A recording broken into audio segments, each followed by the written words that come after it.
Now on to the point. A father kills his 11-year-old son. Nobody wants to hear about anyone involved in an incident, previous like that. The suspect, a former deputy who was later shot and killed. New information and more questions following Saturday's deadly mass shooting in Stockton as more victims come forward. It begs the question why you would leave the scene. Our data shows there's a lot of stress. Reaching a boiling point during the holidays, the factors contributing to family violence in the home, and signs to look out for. And from Coca-Cola to Kraft, some of the biggest names in the food industry are facing a legal battle, why city leaders call them a public health crisis. Tonight, an 11-year-old boy is dead after police say his father stabbed him in his Elk Grove home. I'm Alex Bell. Thank you so much for joining us. The father, a former Sacramento County Sheriff's deputy, also died following an officer-involved shooting and a chase that ended in Lodi. Now, tonight, we're learning the mother of that 11-year-old boy was at work at the time of the stabbing. ABC 10's Austin Castro has been following this story all day and has the latest for us tonight. Elk Grove police are identifying the suspect as 40-year-old Marvin Morales. He was the father of the 11-year-old boy who was stabbed and killed, and also a former Sac County Sheriff's deputy who was fired just earlier this year. Now, this whole incident began at a home in Elk Grove before leading to a pursuit that ultimately ended in this area just south of Highway 12 and off of the southbound lanes of I-5. Let me step out of the way and show you what the scene is looking like here as crews from multiple agencies continue to investigate. Now, we do want to warn you, some of the details you are about to hear in this story are disturbing. Tragedy in an Elk Grove neighborhood after an 11-year-old boy died after investigators say his father stabbed him. Police received a call around 8 Tuesday morning from the mother who was deeply worried about her son and 6-year-old daughter. She's watching via camera, advising the son, 11 years old, assaulted by the husband. The incident happened at a home on the 7600 block of Farrell Way. When officers arrived, they found the boy who was transported to the hospital where he later died from his wounds. The 6-year-old girl was not injured. It's unfortunate, first of all, for that 11-year-old and their family. That's our primary thoughts right now. Officers didn't find the suspect at the scene, but he was spotted nearby along I-5 in the Pocket area. What followed was a pursuit down Interstate 5, reaching speeds upwards of 115 miles per hour. His back left tire got a good spike on it. We're coming up to Highway 12 right now. The suspect shortly thereafter was involved in a solo vehicle collision, which came to rest behind us here that you've seen earlier, and subsequently an officer-involved shooting occurred. The suspect and husband, 40-year-old Marvin Morales, was a former Sacramento Sheriff's deputy, died in the shooting. Officers with the Sacramento County Sheriff's Office and Elk Grove Police Department were both involved. No one from law enforcement was injured. ABC 10 covered Morales earlier this year after he was fired after suffering a fentanyl overdose in a sheriff's office restroom in South Sacramento. An investigation also revealed he was at one point using narcotics he had confiscated from a citizen. On Tuesday, the sheriff's office had this to say about the latest incident. It's gross, right? Nobody wants to hear about anyone involved in an incident, previous like that, especially a deputy, and then to have something like this stem from it. Now, throughout the day, we have seen major traffic delays on the southbound lanes of I-5 here in the Lodi area. We are also hearing from the Elk Grove Unified School District, who confirms that 11-year-old boy was in fact one of their students. The district says they will have counselors and resources available for students who need it. In Lodi, Austin Castro, ABC 10. All right, Austin, thank you. And new information tonight following this weekend's deadly mass shooting at a child's birthday party out in Stockton.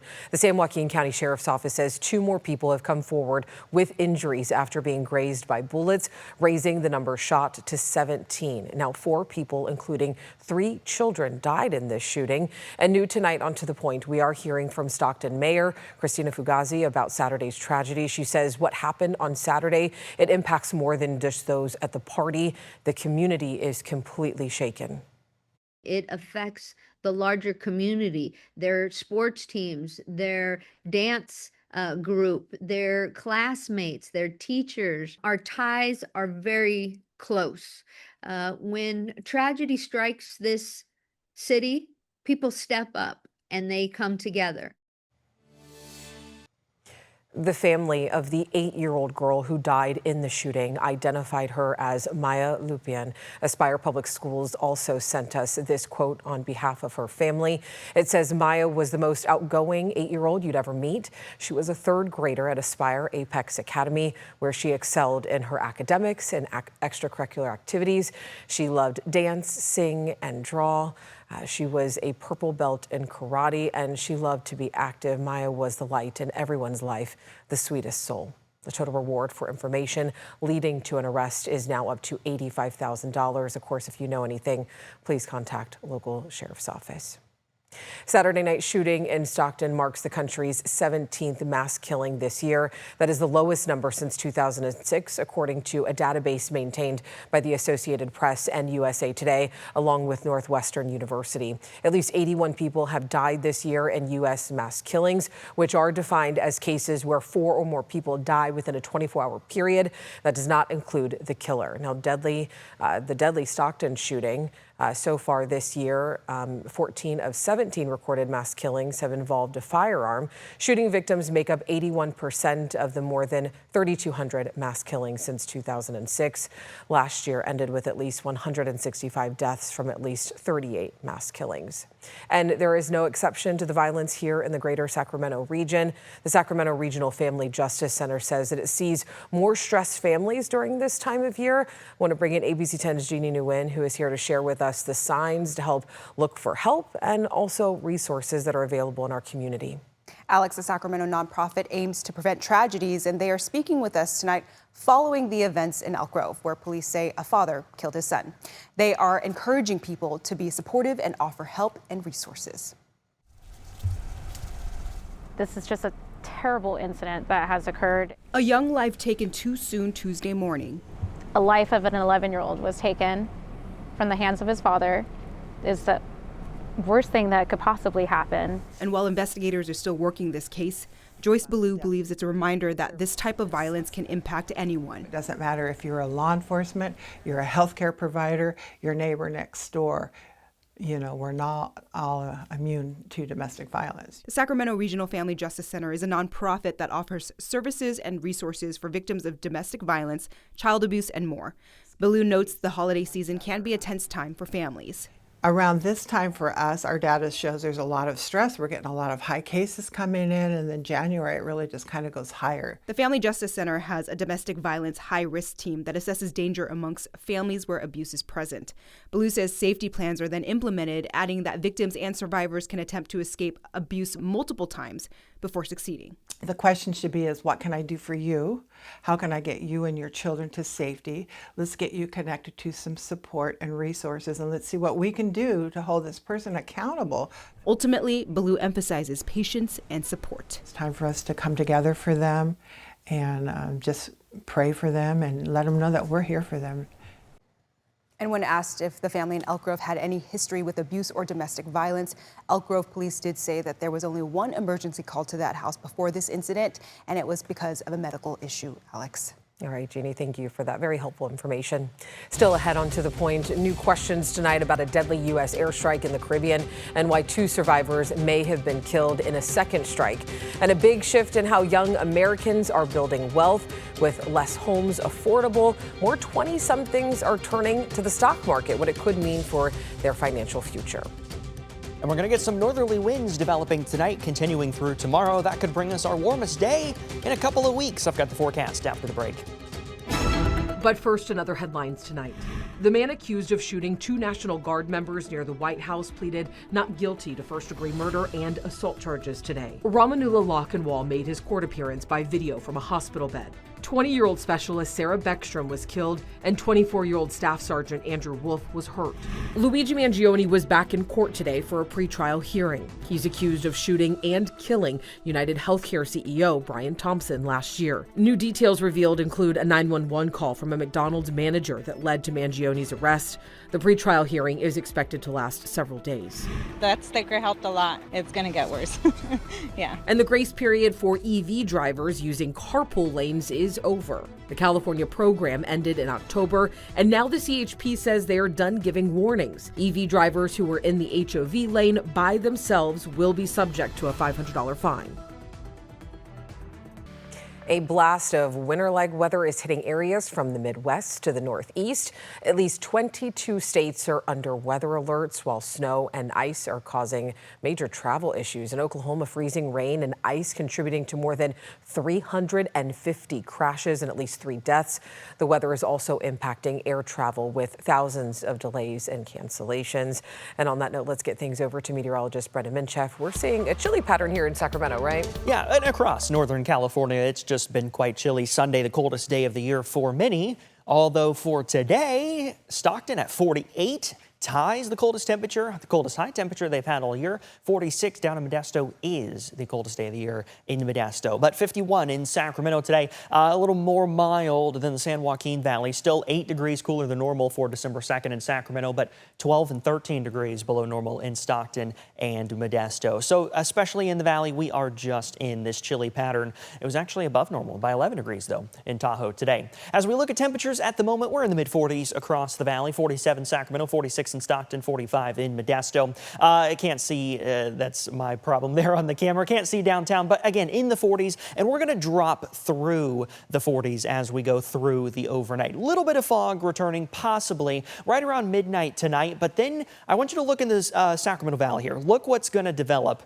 Some northerly winds. That's going to keep that fog from forming, especially in the Sacramento Valley. We could get a little bit of it down in the San Joaquin Valley until the winds reach down there once we get into those early to mid-morning hours. By the time we get into Wednesday afternoon, temperature is going to be in those upper 50s, close to 60 degrees. Some passing clouds, but not fog, and those northerly winds will continue. In fact, those winds won't die down until we get into the early morning hours on Thursday when we could see some patchier fog returning. So again, those winds really going to start to develop by the time we get towards 11 o'clock tonight, then strongest through the early morning hours. This is 5 o'clock in the morning, and you're going to see gusts 25 miles per hour or so in the Sacramento area, but along the west side of the valley and out through the Delta, we could see gusts upwards of 30, possibly 40 miles per hour. And again, winds continuing through the afternoon before starting to die down, and the winds do finally die down as we head into the overnight Wednesday, Thursday. It's because of this system passing off to our east, creating that northerly flow. That's bringing us those winds. It will also warm us up a little bit, clear us out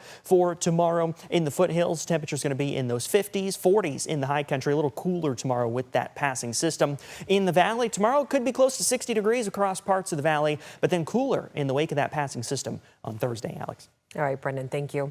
Right after the break, the Trump administration says it will cut off SNAP benefits next week in most Democratic-led states, what this could all mean for California.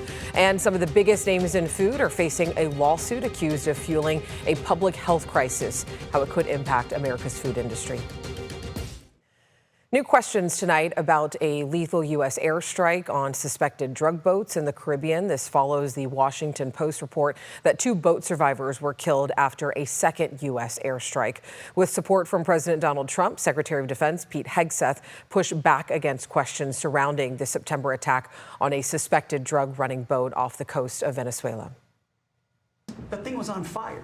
It was exploded and fire or smoke. You can't see anything. You got digital. This is called the fog of war. On Capitol Hill, lawmakers from both parties are demanding an investigation. Pete Hegseth should release the full tapes of the September 2nd attack, both the first and second strike.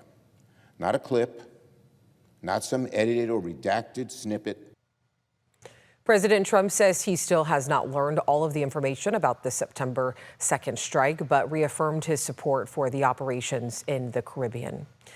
The Trump administration today announced it will withhold SNAP food aid from recipients in most Democratic-led states. They say it will start as soon as next week. They say that the aid will end unless the states provide information about those receiving the assistance. Agricultural Secretary Brooke Rollins says the action is necessary because states are refusing to provide data to the department, such as names and immigration status of aid recipients. A spokesperson for Governor Gavin Newsom's office is skeptical about whether the funding will really be taken away, saying, quote, "We no longer take the Trump administration's words at face value. We'll see what they actually do in reality. Cutting programs that feed American children is morally repugnant." And 22 states and the District of Columbia have sued over the request for information. A San Francisco-based federal judge has barred the administration, at least for now, from collecting the information from those states. This is a story that we will continue to follow. And officials in San Francisco are taking legal action against food manufacturers for allegedly making products that cause major health problems. The city attorney's lawsuit includes Kraft Heinz, Coca-Cola, Nestle, and Kellogg. In a statement, he claims those companies are responsible for a public health crisis because of the ways that they engineer and market their ultra-processed foods. Like the tobacco industry, they knew their products make people very sick, but hid the truth from the public, profited from untold billions, and left Americans to deal with the consequences.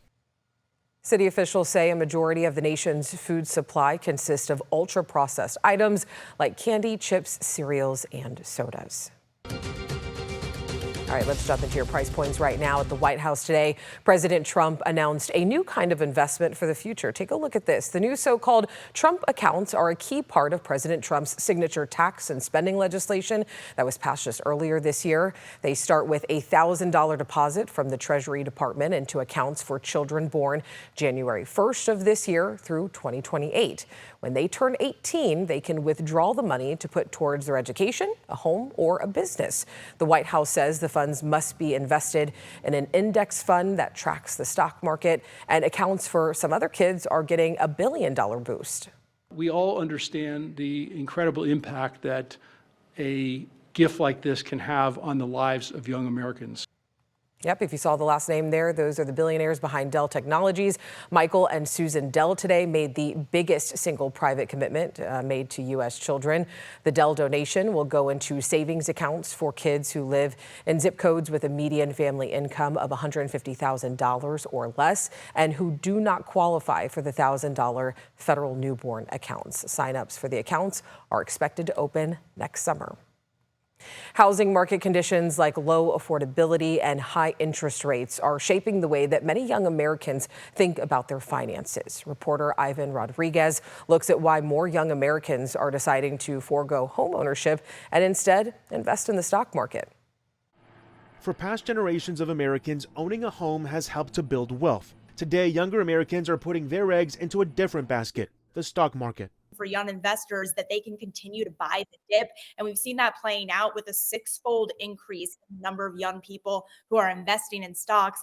New data from the J.P. Morgan Chase Institute shows over 1/3 of 25-year-olds have investment accounts, all while the average age of first-time home buyers rose to an all-time high of 38 in 2024, according to the National Association of Realtors. It's a really interesting shift in how Americans are building wealth these days. George Eckert, research director of the J.P. Morgan Chase Institute, says the shift began in 2022 after the rise in home prices impacted housing affordability. If you don't have what it takes to make a down payment and handle monthly mortgage expense with interest rate at 30-year fixed above 6% and high home prices, then your options are relatively limited. Part of the reason younger Americans may be more optimistic about the stock market could be because of a lack of long-lasting downturns in recent years.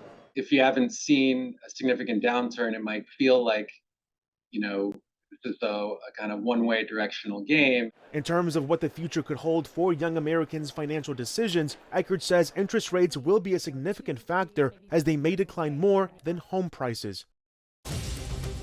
A special holiday build with a big impact. How this festive new tradition is bringing joy and shining a light on Habitat's mission of hope. The Trans-Siberian Orchestra streaming now on the free ABC 10 Plus TV streaming app. You can watch it Monday through Friday at 8 p.m.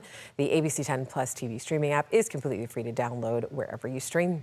And Habitat for Humanity of Greater Sacramento held its first ever Playhouse Jingle Build event today to help struggling families with children over the holiday season. Take a look at this. More than 100 volunteers came out to build, design, and decorate playhouses, which will be gifted to 14 low-income families with children. It's also a way to instill their first sense of home ownership. The new initiative highlights Habitat's mission to build homes, communities, and also hope. And ABC 10, Wells Fargo, and the Athletics are teaming up for our annual Stand Against Hunger campaign, which means now through December 12th, ABC 10 is raising money for 7 local food banks to help feed people in need this holiday season. If you do want to check out a list of participating food banks and how you can get involved, you can always go to our website, abc10.com/standagainsthunger. As always, thank you so much for watching, for always inviting us into your home. If you have something that you think we should be looking into, you already know what to do. You can email us at tothepoint@abc10.com. Have a great night. I'll see you next time. And don't forget, you can download our free app to catch up on anything you might have missed today, whether it's a show or a story.